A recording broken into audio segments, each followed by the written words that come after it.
Bienvenue dans cette vidéo. Aujourd'hui, je vais te parler un petit peu plus de mon histoire. Je vais te parler de ce que j'ai vécu avec le temps. Je vais te faire un petit feedback avec le recul. Qu'est-ce qui était positif, qu'est-ce qui était plutôt négatif. Et comment je ferais aujourd'hui pour vivre de la photo. Et je vais te partager les 5 étapes que je mettrais en place si je devais aujourd'hui redévelopper, partir de zéro et redévelopper mon activité de photographe.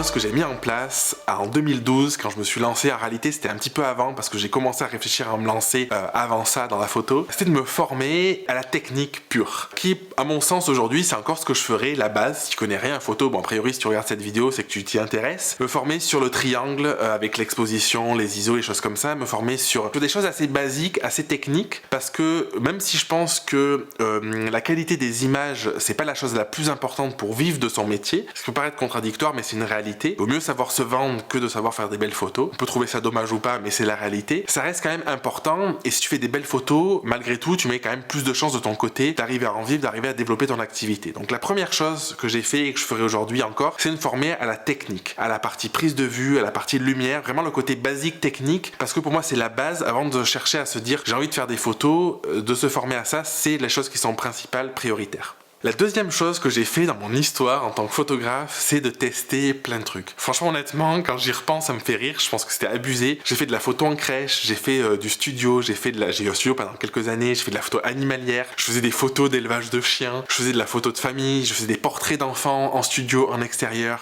du mariage, du couple, j'ai fait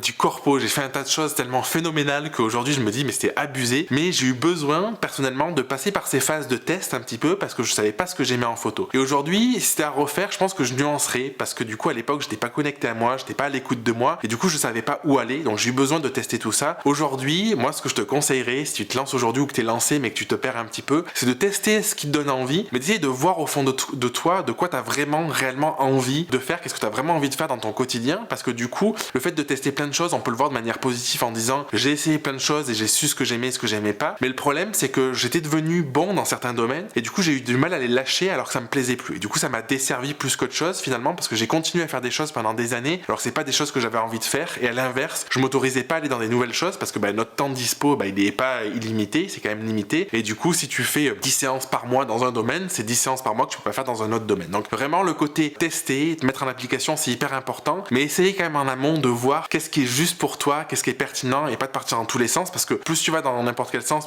plus tu t'éparpilles et moins t'es performant. Et je pense qu'aujourd'hui c'est d'autant plus vrai. À l'époque je pouvais tester plein de trucs, il y avait moins de concurrence quand même, il y avait moins de photographes donc ça pouvait marcher. Aujourd'hui je pense que le fait d'être plus ciblé, plus spécialisé, c'est un gage vraiment de qualité pour développer son activité. Après ça, ce que j'ai fait c'est que je me suis rendu compte que j'avais des énormes lacunes et du coup je me suis formé, mais plus à la technique proprement parlée, même si j'ai continué à me former à la lumière, au posing, à ces choses là, me former plus sur l'aspect business, parce que finalement quand on lance son activité, le vrai besoin c'est rarement la partie photo, parce que la partie photo on est curieux, on va tester un truc, on va regarder une vidéo sur YouTube, on va apprendre une nouvelle technique et c'est quelque chose qui peut être assez fluide. Le vrai besoin, le besoin de fond, et c'est pour ça d'ailleurs j'ai créé la Grao Academy aujourd'hui, le cursus photographe, c'est de se former non pas sur de la technique pure mais sur du business. On peut voir ça comme une forme de technique business, comment être visible, comment se vendre, comment créer une offre, comment définir ses tarifs, comment définir son positionnement, tous les aspects business qui sont essentiels, qui sont hyper importants et sans lesquels si tu veux faire abstraction de ça, tu pourras jamais développer ta boîte ou tu vas galérer en gagnant très peu chaque mois.